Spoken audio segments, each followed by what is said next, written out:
Welcome aboard the news review segment of the AM show. Some very interesting stories, and we're about to dig into them. Mama V, good morning. Yeah, hi, good morning, Ben. So what was that you were singing right before we got here? Was that a hymn? Yeah, if it was, do share. Yeah, like, this is one of those hymns that, like, you don't want to do it on a record. You know what I mean? Like, you either sing in your car or you sing in the shower, like in your room where nobody's watching. Yeah. I forgot I was here.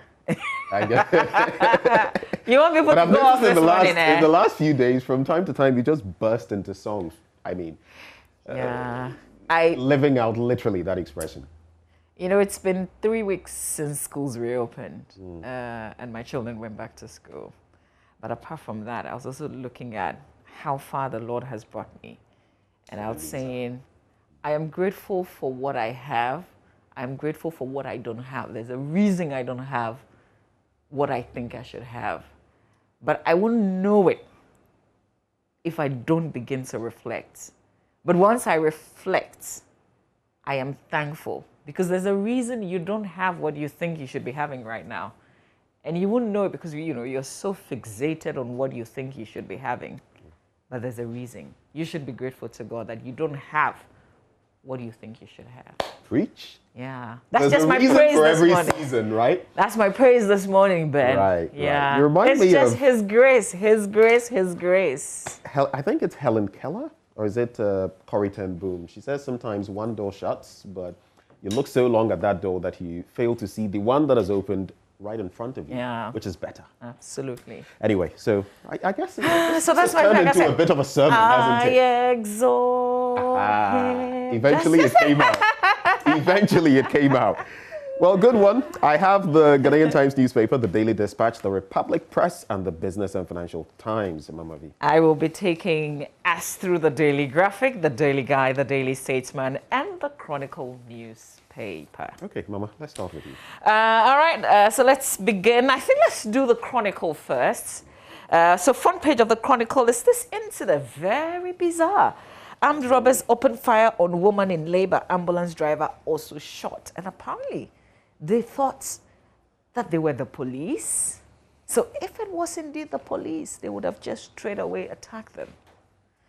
I mean, someone in an emergency situation. I can't even imagine it. And then now hearing bullets whizzing by and your driver affected. I can't imagine how traumatic it's one crazy event, but thank God. You see, I say that it's the grace. So this woman, after going through this situation, this was an emergency situation. She was in an ambulance on the way to the hospital. Armed robbers, attack. And right after that incident, she actually gives birth. Can you imagine in a situation like that? Still on the ambulance, and you can almost see that the event, the trauma, could have precipitated or hastened the birth because all of what was going on in her. Well, we're told that investigations have commenced in this incident. That's so. Just how the paper puts it, yesterday, a mother in labor coupled with complications was attacked and robbed at Edukrom in the Eastern region. The pregnant woman was being taken to the Koforidua Regional Hospital in the Yellow Krobo constituency ambulance, and they gave the registration number when they were attacked and robbed. The ambulance from the Akuse Government Hospital in the Lower Manya Krobo municipality in the early hours of Thursday, February 4th, the driver of the national ambulance, whose name was not readily known as at the time of filing this report, was shot in the head. Both the mother in labor and the driver were rushed to Tete Kwashi Memorial Hospital after the sad incident. But I listened to somebody from the ambulance service was given further details. So there was there was another person in the vehicle with her who actually helped her deliver her baby before she was rushed to the hospital. Akufo Addo retained as ECOWAS chair. Our president has gotten the nod to do another 1 year as chairman of the ECOWAS. Yeah. John Kuma advocates for legislation on crowdfunding in Ghana. And then there's a blow-by-blow accounts of today's election petition in Monday's issue, according to the Chronicle. So the advertising ahead. There's some sports stories on the back page of the Chronicle newspaper. Man United welcome Everton to Old Trafford and battled Real Madrid. Is in action this weekend. There's something on Juve and Inter Milan, all on the back page of the Chronicle newspaper. Shall we say good morning to Joseph Akablay? Good morning, Joseph. Joseph, so you were not here with us yesterday. Yesterday, I was supposed to take you through how to measure the hydrogen peroxide. Coincidentally, the Ghana Medical Association also issued a statement yesterday. So if you're up for it, I asked you to bring your hydrogen peroxide. Did you bring it? You forgot? Unfortunately, no. No. But okay, so you don't have a peroxide to use as a sample for the calculation? No, I don't, but I'm asking our producer, Echo, to pull up a measuring cup for me. Okay, so Echo, I want the 10 ml cup. And then when he has it, I'll teach you how to do it. I see. Have you spoken to the medical association? Oh, I will be quoting Professor Sego, who is a virologist. This is his measurements that I'm going to be giving out. He actually shared it with me on air last week. So I'm just quoting him. This is not from me. So who is actually performing the measurement? Mine afterwards. Oh, he mentioned it on air. Okay. I'm only taking Joseph through it again, as prescribed. You know something that would really work? If we had an expert, one of those like, Sego, come through and actually demonstrate.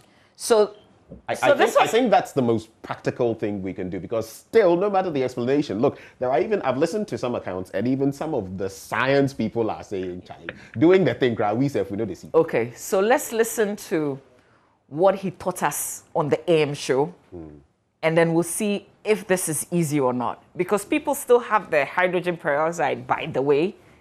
So once you have it, you have to know how to use it. So I'll try. Yeah. Okie doke. So Joseph, I know you have the Daily Guide, the Statesman, and the Dispatch. Maybe you could walk us through the headlines from there, and we'll be back in the studio. Yes, so I'll start from the front page of the Daily Statesman. It says Akufo Addo re-elected ECOWAS chair. ALA completes engagement with South Africa's IMARA, and that has to do with the JAPA royalties agreement. African Legal Associates is the law firm that were the local partners for IMARA. So that is on the front page of the Daily Statesman. The back page has some sports story. Jurgen Klopp, Liverpool manager, says team not fresh mentally and physically. And Michael Ossei's son scores against Dortmund in German Cup, also on the back page of Daily Statesman. At the front page of the Daily Guide now, Judgment Day for Takrady girls kidnappers. See page 3 for details. And missing, so that has to do with the missing baby saga. 3 petition Yoko, also on the front page of Daily Guide. And Akufo Addo elected ECOWAS chairman. ALA IMARA seal deal on gold royalties, and 15 MPs get COVID, says Speaker. Page 16 of the Daily Guide, I have that page as well. Very interesting story there, so I'm going to touch on it. Kotoko can win the league. That's the quote claiming. I'm wondering why he's saying can. Yeah, Kotoko is winning the league. That's the amended headline. We shall. However, do you disagree? Can she? What Kotoko can win the league? What kind of are you taking confidence in that? That's the amended headline.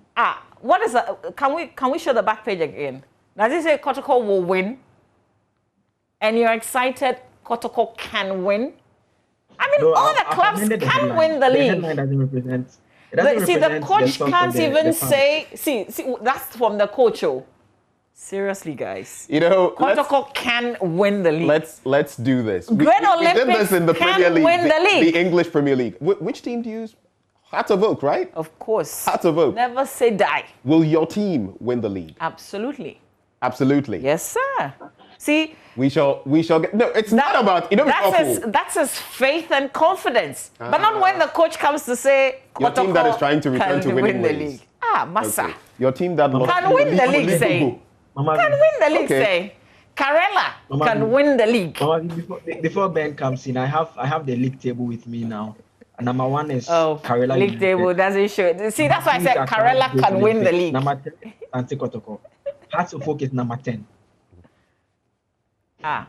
Ben, where was Manchester United? You know, but Joe, to be fair, if you look at the point differences there, Charlie, doesn't matter whether you are second or 10th, really. At this point, as we say in politics, it's too close to call. But Tell it to him. Tell it to him now. Anyway, so Joe, do you wrap up with your stack of papers? Yes, and so just the final parts of, let me do a Daily Dispatch front page and back page quickly. It says, race for NPP National Chairman, who will Akufo Addo support? It's on the front page of the Daily Dispatch. And 2020 parliamentary results. How Atachia avoided being installed as Ochehini is also in the Daily Dispatch. And how COVID-19 makes men impotent, doctor explains. It's another story you should be interested in. And the Daily Dispatch back page has a story about the race for the NPP National Chairman. So that is a story on the back page of the Daily Dispatch, man. Okay, doke. So I'll go to the Ghanaian Times newspaper. Ghana receives 2.4 million doses end of February. This is a story that many of the papers are actually putting forth in the papers.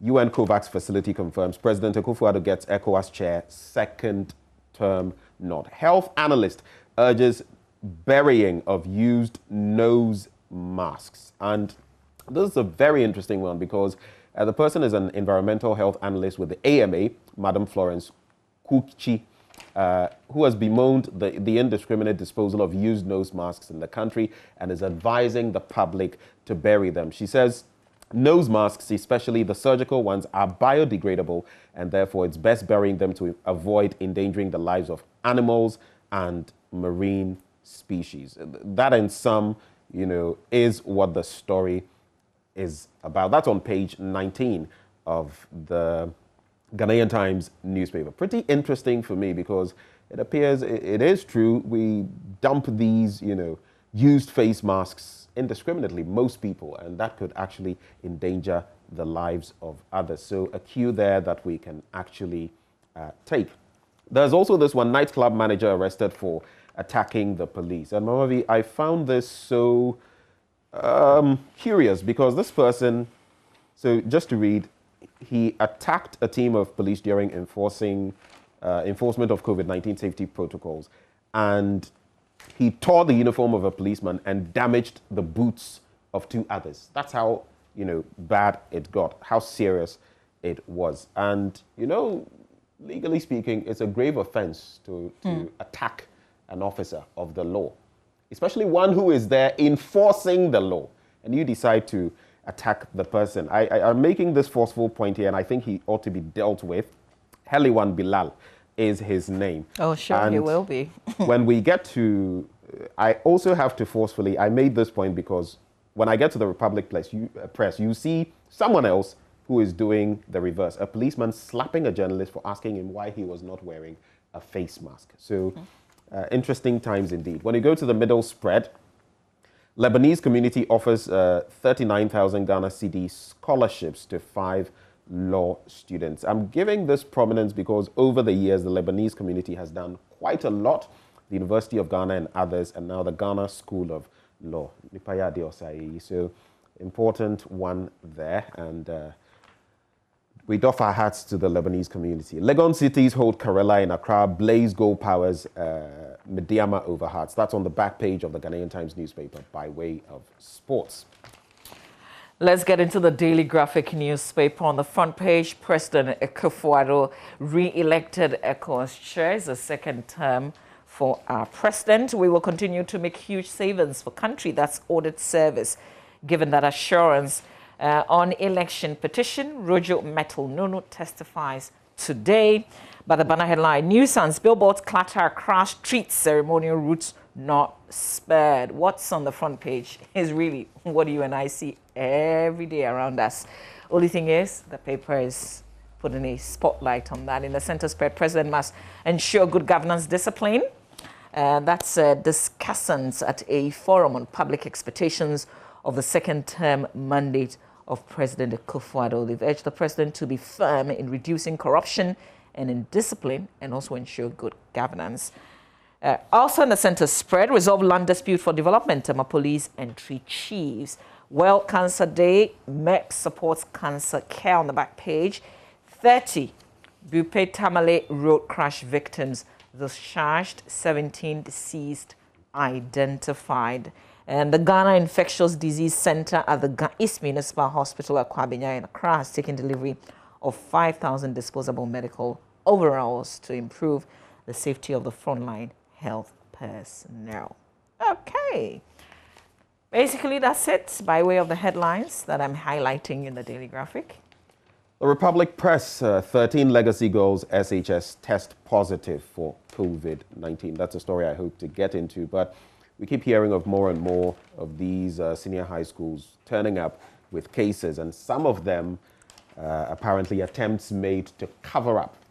In fact, yesterday, I'm not going to mention the name of the school, but I was reliably informed that in one of these schools, a few people had contracted the virus, and warnings were given to the students, because I actually interacted with some of the students who confirmed this, but that they had been told to be quiet about it. To be quiet about it. But I know these people, so they told me that and confirmed the number of people have had to leave and all of that, and they've been told to apply the protocols, which also means that in some of our schools, the application of the mask wearing and all of that is not really happening.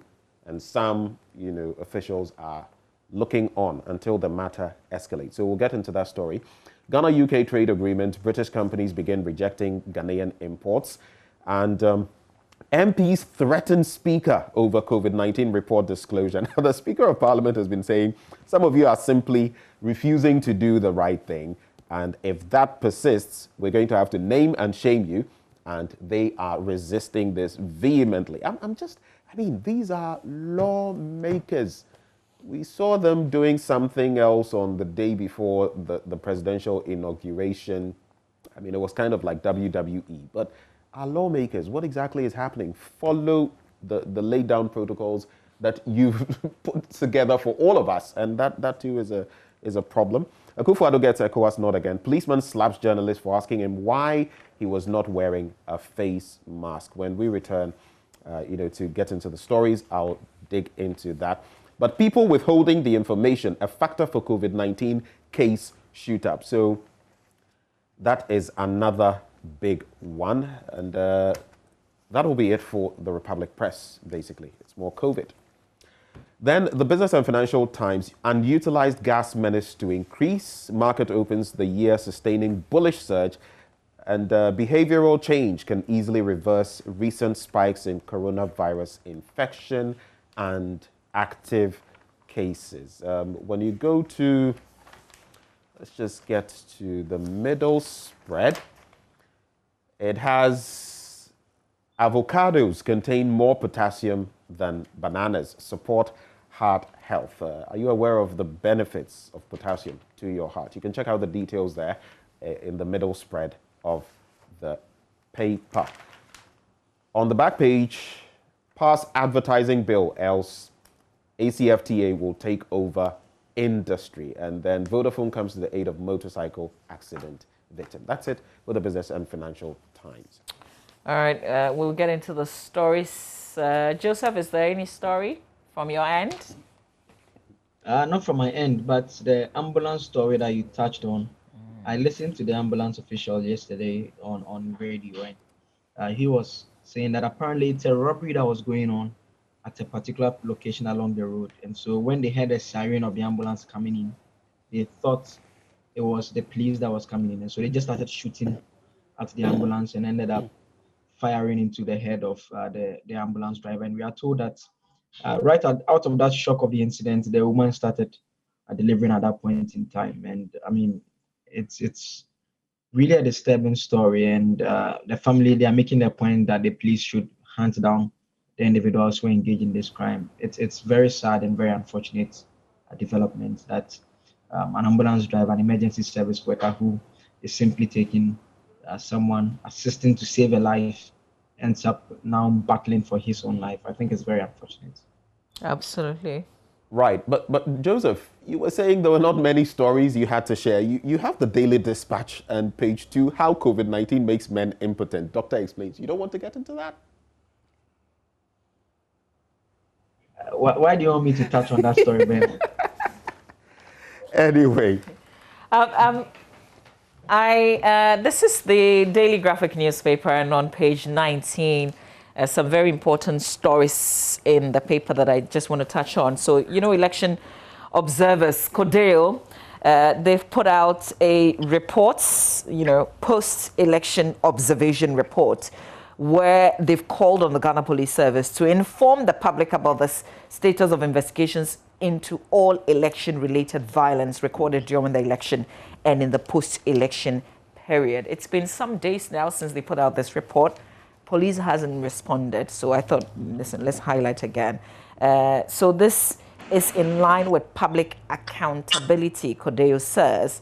The report summarizes weekly observation reports submitted by observers and covered the period December 22 to January 20. CODEO is continuing with its post-election environment observation and would really share its findings with the public when necessary. But, observer groups should not even be calling on the police. This should be, they did a wonderful job by giving us an update, the election task force, in terms of what the situation, they painted the picture for us. But it's been weeks since then and no updates.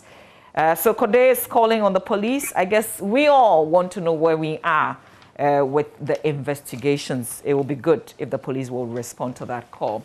Yesterday, there was this continuing conversation about the COVID situation in Parliament, and the Speaker has given a certain directive. Our parliamentary correspondent, not Joseph Opoku-Gakpo, because he is off for a while, but Kweku Asante has stepped into those big shoes, and he's doing a wonderful job so far. Kweku Asante joins us via Zoom. Kweku, there you are. Good morning.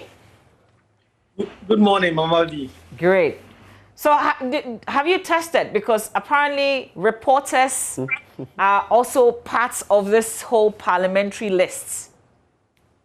Right. So according to Majority Leader, Chairman Sabonsuma, members of the Parliamentary Press Corps are also supposed to do so, but a couple of administrative and bureaucratic processes has not made that possible. And so we are looking forward to the next few days to see that some of the members of the Parliamentary Press Corps can be able to test. But according to him, members of the Parliamentary Press Corps are also supposed to test. But we are looking forward to the next few days to see how that will pan out. Okay, great. So take us through what the situation is in terms of the number of cases that Parliament itself has recorded.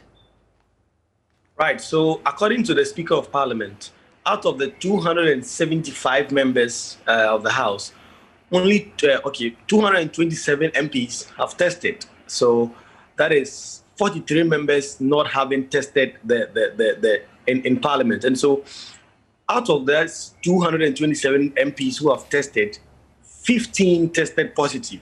And that is according to the Speaker of Parliament. And that is and this is because 43 others have still not tested. And then when it comes to the larger parliamentary service staff, a number of them also tested, over 100, and 90 plus of them also tested positive. And so the Speaker was at 56, I beg your pardon, out of the 96 or so who had tested. I don't have the figures right in front of me. And so the situation in Parliament is one that the Speaker is a bit worried about. And from 2 weeks ago, the Speaker has always been complaining about the situation, been saying that some members, although haven't tested positive, were still attending to business of the House. And was urging all of them to stay out, or he would mention his name. And yesterday, when these names were the names were not mentioned, but when these statistics were given, there were some MPs, including Madame Esla Osu, who raised privacy issues. And they were wondering on what basis the Speaker of Parliament had the list of MPs who are positive. Because according to her, if they had not signed to a consent form to give out their results to the Speaker of Parliament or any institution thereof, then the Noguchi Memorial Institute, which did the test, could not have handed over these tests to the Speaker of Parliament. But the minority, including the Chief Whip, Honorable Muntaka Mubarak, cited some portions of the Constitution and says that they are overriding principles of health for all members of Parliament. And so it was important that the Speaker of Parliament knows about this and then informs members thereof. But the Speaker of Parliament says, even though he knows all 15 MPs who have tested positive, he has not mentioned the names to anybody, and he's not doing so now. And so he's just advising these members to stay out for now and isolate with their families. All right. Just before we let you go, Kweku, there's also a new directive. Parliament is sitting twice next week. Right. So from next week, Parliament is going to sit on Tuesdays and on Thursdays to be able to deal with the surge in the cases that is going on in the House. This is because the Speaker thinks that continuous sittings and members of Parliament coming close to each other all the time could portend some danger where members would be increasing the situation of COVID in the House. So, like you said, from next week, the House is only going to sit twice, Tuesdays and on Thursdays. But last thing, today, the COVID test is still going to go on in Parliament. The House is going to do a mop-up exercise. And so Speaker is saying that all 48 MPs who have still not tested, 47 or so, must do so today, or from next week, they will not be allowed inside the chamber. Okay. Well, Kweku, before you actually take leave of us, I just want to find out why exactly, I mean, engaging these members of Parliament and all of that, has it come to the fore why exactly some of these MPs are refusing to get tested? It is not so clear at all. Yesterday, I've been trying to engage with some of these members of Parliament, and most of them will tell you that these are private matters. They don't think they want to talk so much about it, especially those who have tested. And you don't have any mechanism to identify those who have tested from those who have not tested, so that you can go and ask those who have not tested that, why have you not tested? So you ask people and they say, oh, these are private matters. But there are those who say that they've done their tests in private labs and want to submit their results to the Speaker of Parliament. But there are those who hold the view that if we are all using the same common denominator, Noguchi, in Parliament, then all of us must submit ourselves. So you could have tested with a private facility 2 days ago. What if you're infected last night or yesterday? And so you must still submit yourself to the test in Parliament, and then the progress could be made from there.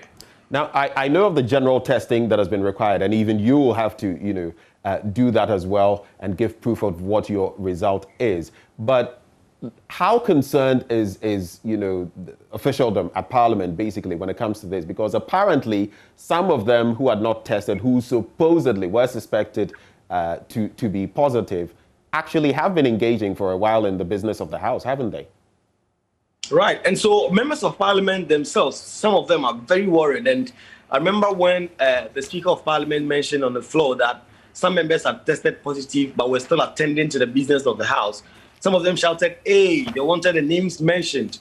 And so some of them are very worried. And yesterday, when the Speaker mentioned on the floor that 15 of them had tested positive and they should isolate, one of them just did an ad-lib and said that, hey, if you don't take it, there'll be a lot of by-elections this year. And so they are quite worried and they want the situation to be taken under control.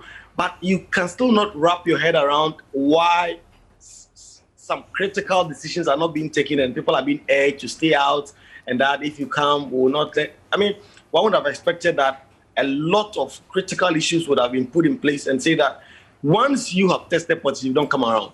But it seems like there's a lot of urging, a lot of advice to all these members who have tested positive so far. And there are those, like Dambuchi, for instance, MP for Cray, who is saying that there must be continuous testing for members of Parliament.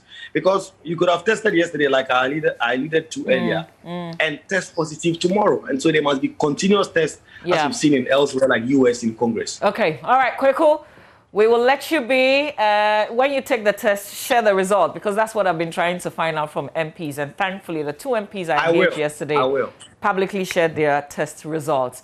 Kweku Asante is our parliamentary correspondent. Joseph Akable is our court correspondent. Joseph Rojo Metal Nunu will be testifying today. Very unexpected witness testifying for the petitioner in the 2020 election after, I guess, the in-camera hearing on Tuesday? Wednesday. Oh, Wednesday, yes. Yeah, so what should we be expecting? Will this be an in-camera testimony? It is my understanding that it's supposed to be public, in that the request that was made about the discussion, that was what he wanted to have the discussion in camera. And so as far as I am aware, it's supposed to be a public hearing, except that we are told that it may take a different form from what we have seen so far, including perhaps the use of technology. But I mean, those are details that once we get over the Supreme Court premises, we will see for ourselves how the setup has been done inside the courtroom. But some very interesting claims in his witness statement, including saying that he's been at the EC strong room since 1992, and also makes the point that he was misled into signing the sheets coming from some of the regions, because he was told that once his agents at that level have signed, the only option is for them to go to court. And then he makes reference to the EC chairperson, telling them that they should go and confer with Mr. Mahama. And so that's the same claim that was made by Dr. Michael Pesa-White. And so the cross-examination is this morning, Mawabi. I know that we have a full-blown conversation on this issue, so we'll leave it here for now. Ben, any other issues? Well, policeman slaps journalist for asking him why he's not wearing a face mask. That's actually in the Republic Press. And a journalist with Obromankoma FM in the Mankasim in the Central Region had the shock of his life after he was repeatedly slapped by a police officer for asking the latter why he was not wearing a face mask. The police officer, named Corporal Say, was said to have been on patrol duty with his colleagues enforcing COVID-19 protocols, which include the wearing of a face mask. The victim, Daniel Mensah, in an interview with Kasapai FM, that is Yao Wajan, said his motivation for questioning the policeman was to get him to lead by example by wearing a face mask. He said immediately he asked the police officer why he was not wearing a mask. He, that is the policeman, slapped him 3 times, causing his wedding ring to fall down, which got missing in the process. It goes on and on, but how bad can it get? On the one hand, we're talking about this nightclub owner assaulting police officers, which is a dastardly act. But in this respect, we are talking of an enforcer of the law, an agent of the law, slapping somebody for asking him what the law says we should do. Wear a face mask. It doesn't get any worse than this. This is real, huh? It doesn't get any worse. And you remember some time back we were talking about this enforcement bay, you were mentioning the police, and I was telling you, how many of them do you actually see? Maybe now it's changing because of the protocols, but I see a lot of them without face masks. A lot of them. So very sad one there. And this bit about people withholding information, a factor for COVID-19 case shoot-ups. The last time I went into the Malata market, I just realized that because of stigma and because of certain things, people, even when they really feel it could be this, some are living in, the bliss of ignorance. Others, they don't want to know. Let's assume it is malaria or something. And when it comes to other people too, when it comes to contact tracing and you ask them for information, they are not willing to give out because they think it's going to inconvenience these people, and the people don't have it. I don't really think they do. So it's creating a real mess. I'll wrap up since it's all COVID-19. 13 legacy girls SHS test positive for COVID-19. And according to the Africa Education Watch, it has taken notice of the letter from legacy girls informing parents that 13 students have tested positive for COVID-19. And it says, we wish the affected students a speedy recovery and call on the Ghana Health Service to investigate why no complaint was made by the CHIS at the GHS District COVID-19 Center. So even when it comes to the system proper and how to handle these as students in schools, and now we're hearing of many of them going down with COVID-19, it is a problem. Big one. We will expand on this later on here on the show when we talk about this matter with some schools recording cases and whether or not they did go through the appropriate protocols set. Did they report to the regional hospitals or the clinics that they are linked to? Remember, as part of the guidelines, every school is linked to a hospital, a clinic, a regional facility, something of a sort. So did something go wrong with these schools that have recorded cases? I guess we didn't think schools would not record cases, right? But it's when it happens, the actions that you take, that's what gives people confidence or not. So we will talk about this matter. I think we have a bit of time. We can do myjoyonline.com just to share the headlines on our page before we wrap up, make way for sports. Unfortunately, Joseph, is gone. I am supposed to be teaching him how to, dilute the hydrogen peroxide, but he's gone. So I don't know whether to still take us through or not. Do we have the cup? Okay, so this is 10 ml. And let me just say that I am quoting Professor Kwame Sego, who was on the AM show, and one of the questions I asked was, how do you do it right? So 1 portion, 5, all of that didn't work for me. I wanted to know the specifics. So here's the cup. If you do the 10 ml of the hydrogen peroxide, this is the regular one on the market, which he describes as having 6, what's the term? 6%? 6%, he said. Yes, 6% is the regular one. So if you buy Checo, I'm not saying any other hydrogen peroxide, because it has to be 6. That's the formula that he taught us. So if you do 10 ml of the hydrogen peroxide, you do 50 ml. So you keep measuring 50 of this cap. That's how you dilute it. Let's get this before you clearly. gaggle. He spoke of the 10 ml, so that would be what? Did you mean 5 ml or 50? So it's 5 portions of water versus this portion, the 10 ml exactly. of hydrogen peroxide. Yes, sir. Right. So 1 cup of the hydrogen peroxide, and then 5 would make 50, right? So the 10 ml yes. Bit that was just there, the vessel. If you take 10 ml of that with hydrogen peroxide, you need to do 10 ml, 10 ml, 10 ml, 5 times exactly. of water to dilute and the water must be lukewarm. Lukewarm, 5 portions of the cup that you see with 1 portion of the hydrogen peroxide.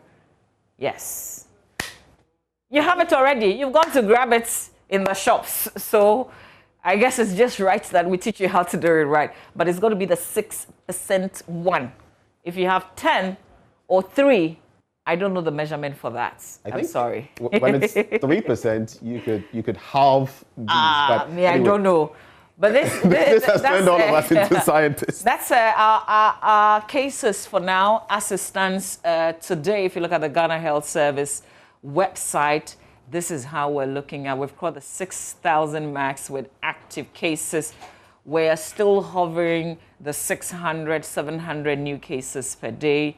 It's gotten critical, and you have to do the basic things to protect yourself and protect your families. Our children are still in school, and we have to do the right thing. For yourself and for others, we have to take that responsibility. Unfortunately, a lot of people are not. But this is myjoyonline.com, Ben. Well, let's do the stories there. I was misled by EC officials to sign some collation sheets, Metal Nunu tells Supreme Court. There's also election petition. Metal Nunu testifies for Mahama cross-examination slated for today. COVID-19, 7 more dead. Ghana's active cases cross 6,000 mark. Shut down Parliament. APAC advises as 15 MPs contract COVID-19 and 40 students at Akosombo test positive for COVID-19. We also have post-COVID-19 complications killing many who have recovered. Rich Hospital medical doctor. FDA has not approved hydrogen peroxide as COVID-19 treatment. That's an interesting one, the response of the GMA there. And then David Amano bids farewell to the BBC after 20 years. Yeah. That one got me, you know. I wanted to cry. I love his voice, love his presentation. All right, this is where we have to end the review, but there's plenty more still to come here on our show. We've got sports coming up right after this.